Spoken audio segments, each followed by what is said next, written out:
Latest programme కోసం bell icon ని click చేయండి. దేవుడి దీవెనని పొందండి.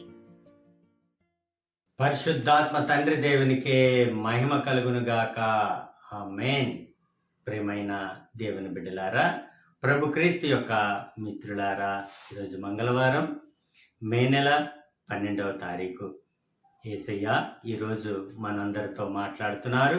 పునీత యోహాన్ గారు రాసిన శుభవార్త నుండి 16వ అధ్యాయము వచనములు 5 నుండి 11 వరకు. పవిత్రాత్మ పని.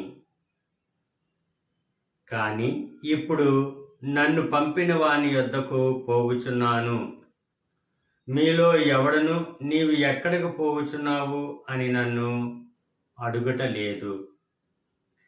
నేను మీకు ఈ విషయములు చెప్పినందువలన మీ హృదయములు దుఃఖముతో నిండి ఉన్నవి. అయినను నేను వెళ్ళుట మీకు శ్రేయస్కరమని మీతో నిశ్చయంగా చెప్పుచున్నాను. నేను వెళ్ళనిచో ఓదార్పువాడు మీ యొద్దకు రాడు. నేను వెళ్ళినచో ఆయనను మీ యొద్దకు పంపెదను. ఆయన వచ్చి పాపమును గురించి, నీతిని గురించి, తీర్పును గురించి లోకమునకు నిరూపించును. పాపమును గురించి ఎందుకనా వారు నన్ను విశ్వసించటలేదు. నీతిని గురించి ఎందుకనా నేను తండ్రి వద్దకు పోవుచున్నాను, ఇక మీరు నన్ను చూడరు. తీర్పును గురించి ఎందుకనా ఈ లోకాధిపతికి తీర్పు విధించబడినది. ఇది ప్రభు అయిన క్రీస్తుని యొక్క వాక్కు. క్రీస్తు ప్రభువా మీకు స్తుతి మహిమ కలుగును గాక. ఆమేన్. ప్రియమైన దేవుని బిడ్డలారా, యేసయ్య ఈరోజు మనందరికీ కూడా పవిత్రాత్మ పని అంటే పవిత్రాత్మ దేవుడు మనలోకి వహించేసి మనకు జ్ఞానాన్ని, పరిశుద్ధతను, పవిత్రాత్మను మనలో నింపుతారు, మనకి జ్ఞానాన్ని కలిగిస్తారని యేసయ్య ఈరోజు మనకు తెలియజేస్తున్నారు. అయితే యేసయ్య చెప్పిన మాటల్లో మొట్టమొదటిది,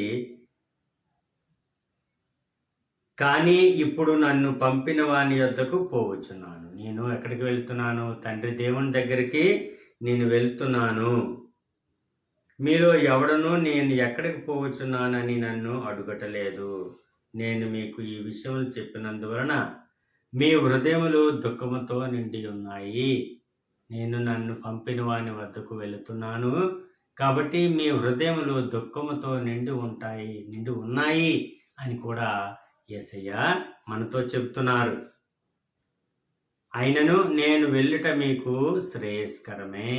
ఎందుకంటే నేను వెళ్ళడం తథ్యం. నేను వెళ్ళడం వలన అది మీకు ఆశీర్వాదకరమే.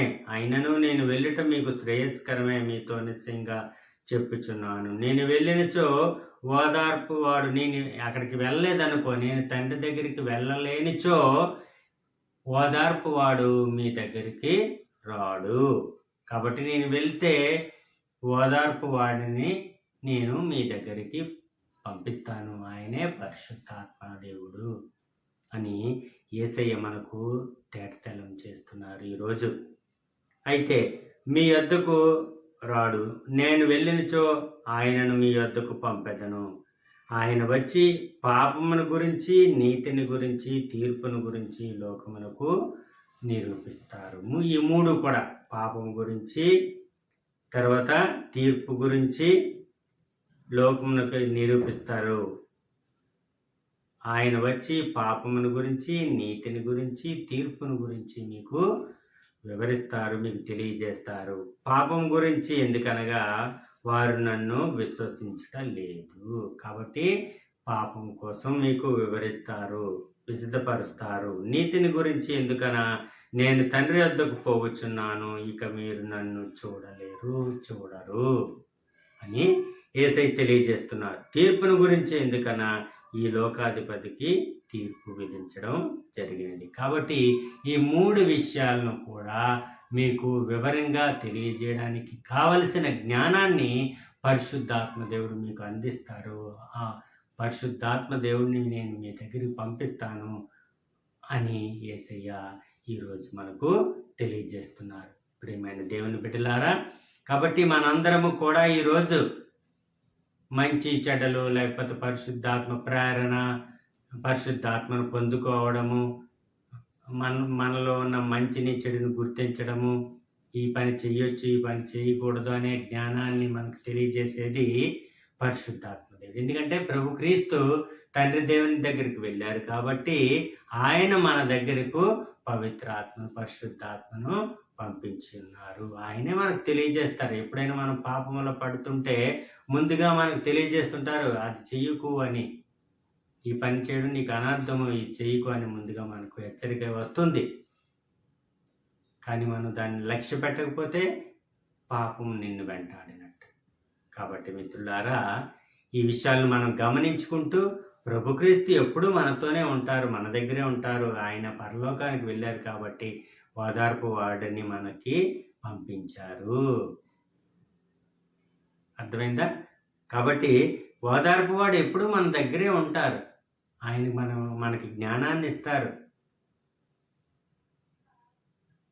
కాబట్టి ఆ జ్ఞానం ప్రకారం మనం జీవించాలని యేసయ్య తెలియజేస్తున్నారు. తండ్రి, కుమారు, పరిశుద్ధాత్మ ప్రభువా, ఈ చిన్న వాక్య పరిచర్యను దీవించి ఈ వాక్య పరిచర్య విన్న ప్రతి ఒక్కరిలో కూడా మీ పరిశుద్ధాత్మను నింపండి దేవ. మాకు ఆయుర ఆరోగ్యాన్ని ప్రసాదించండి. మా చేయబట్టి మీ సేవలో నడిపించండి తండ్రి. ఏ ఆపదలు అనారోగ్యాలు రాకుండా మమ్మల్ని కాపాడండి దేవ. నిండి నూరేళ్ళు ప్రభువా, మీరు ఇచ్చిన ఈ పరిచర్యను ప్రభువా మేము సంపూర్ణంగా హెపరలోకాల మీకు ప్రభువా ఊడిగం చేసే భాగ్యాన్ని మాకు ప్రసాదించండి తండ్రి. గొప్ప కార్యాన్ని మాకు ఆయుర ఆరోగ్యాన్ని ప్రసాదించండి. నిండు ఆయుష్ను మాకు ప్రసాదించండి. ఆరోగ్యాన్ని ప్రసాదించండి. స్వస్థతను ఇవ్వండి ప్రభువా. మీ సేవలో మమ్మ సంపూర్ణతను ఇవ్వడమని ఈ మనవులన్నీ కూడా మా నాథుడు మీకే కుమారుడైన నజరుడైన యేసు నామములో మమ్మ ఫలింపచేయమని బ్రతిమాలుతున్నాం అబ్బా తండ్రి. Amen, amen, amen. God bless you all. దేవుడు మిమ్మల్ని దీవించును గాక. ఆమేన్.